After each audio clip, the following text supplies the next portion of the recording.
with this. The most crucial primary day of this presidential campaign. Today, 5 states, delegate-rich states, and in some cases, winner-take-all. The remaining Republican challengers hoping for a March miracle to slow down Donald Trump's glide to the nomination. So one potential speed bump here is Ohio. It's a winner-take-all state. It's the home state of John Kasich. He is desperately trying to hang in the race here. But right now, Kasich is locked in a tight race with Trump. It's close.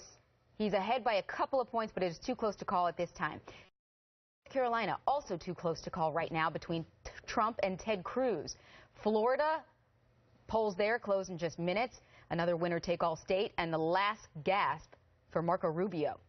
Missouri and Illinois, they are also closing shortly.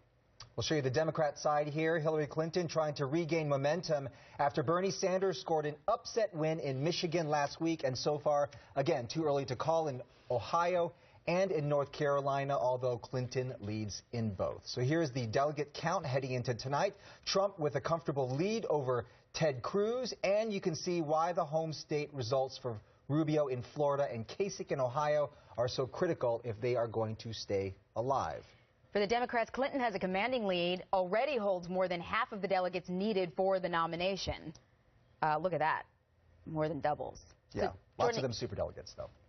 Joining us now to super talk... delegates. They're more like mediocre delegates. Joining us now to talk about this critical day in voting, Republican strategist John Thomas and Adelle Nazarian. She's a politics and national security reporter for Breitbart News. Okay, so this is big for so many reasons, but number one... Huge. It's huge for Donald Trump, because if Kasich wins, this thing goes on. Yes. If Kasich doesn't win, if Trump pulls in Ohio, it looks like he's presumptively the nominee, correct? Yeah, I think the real story you're going to see tonight is Cruz is going to use whatever happens tonight to call that everybody needs to drop out and this has to be a one-on-one fight. That's going to be the Cruz narrative. I think the media and the Republican establishment is largely going to echo that. Tonight's probably Marco Rubio's last night. It looks like in early returns he's down, what, 20 points? Yeah. He's done. The question is, does he drop out tonight or tomorrow? It's not, does he go on? And then if Kasich... He's talking like he's going on to Utah. BS. You think he's just saying that? Yeah, there's no way. I agree with that. I think it's called Mega Tuesday because it could presumptively be a mega win for Donald Trump. And it's unbelievably shocking how far he has gotten. Oh, yeah. And I think it's a testament to the growing populist sentiment. Of course, the presumptive nominee, whoever it may be, really is not determined by, as we've heard echoed so many times, necessarily the popular vote. It is the delegates who determine that. But I think tonight, more than really seeing what the what the red and blue states are going to go to, is what the purple states. The purple states are really the ones that are going to determine who's going to be the person to push on. I think also it is Marco Rubio's final night, and it's really unfortunate to see him be defeated, if that's the case, in his home state. Well, it does appear that he has been defeated. Yes. AP, Associated Press, now calling Florida for Donald Trump and Hillary Clinton. So it could be the end of the road for Marco Rubio. If you can't carry your own home state, I mean, that's big trouble. Ted Cruz carried Texas, so he hung in there. So the scenario that you're talking about in Ohio here, because it does look like Kasich is still doing pretty well in the polls here, and if he does eke out this win, do you see Kasich really stepping aside and saying, go ahead, where really is his role here in this whole thing? To me, the only reason he stayed into this point was to prove that he could carry Ohio and carry a chit for a VP nomination. That is it. Now, if he says, I command Ohio, he can get on the VP ticket for wherever he wants. What happened to Bernie Sanders here? Because Clinton is beating him in double digits. Badly. I mean, people thought Ohio might go to Sanders. He has huge support in both Florida and Ohio, if you're just basing it on the grassroots movements. And yet, it looks like today, Clinton just iced him. Yeah, we've known this for a long time. I mean, the fact is Clinton has dominated with African-American voters over Bernie Sanders. It was really only a matter of time. She had big momentum going to these states. Michigan, the question tonight for us was Michigan a fluke? Right. Or was it a trend? And it looks like it was a fluke. So what might be his path forward here then? Because the next couple of states that we're looking at are western states. Bernie Sanders seems to be able to think will do well. he also still has some money. Yeah. I believe today Bernie Sanders actually was in Arizona, kind of signaling that he does see a path forward.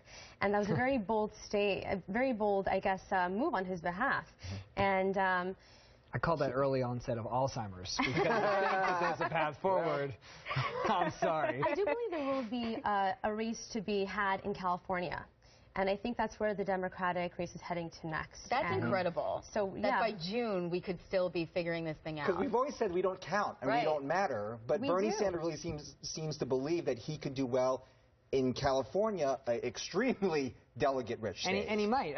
Sanders has a huge advantage, although the math is really hard for him at this point, almost impossible. But he has a huge advantage, and that is he has a large donor base of small donors that keep refilling his coffers. And so voters. A lot of the reason candidates drop out, even if they're losing, they just drop out because they can't put payroll. They can't cover payroll and ads. Bernie Sanders can. I must say, one of the things that he said, he came out and said that the reason why he decided to run as a Democrat and not as an independent was a financial reason. Yeah.